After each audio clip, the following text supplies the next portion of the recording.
चलो चलो। अरे एक मिनट हियर बे, ये सारी मच बोले तो इस जगह के लिए हो रही है। हाँ टिमोन, यही मेरा घर है।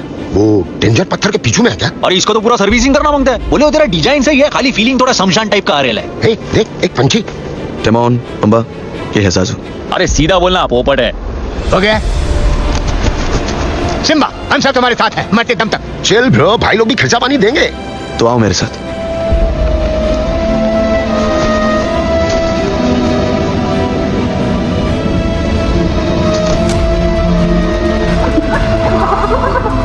लकड़बग्गों की गली।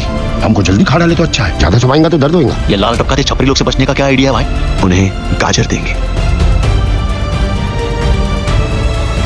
क्या रपचेक आइडिया है। भुक्कड़ लोग ताजा मांस देखते ही बैठ जाएंगे। तो अपने को मांगता है एक बड़ा मोटा भरा पूरा मस्त बॉडी, मतलब गेंडा माफिक।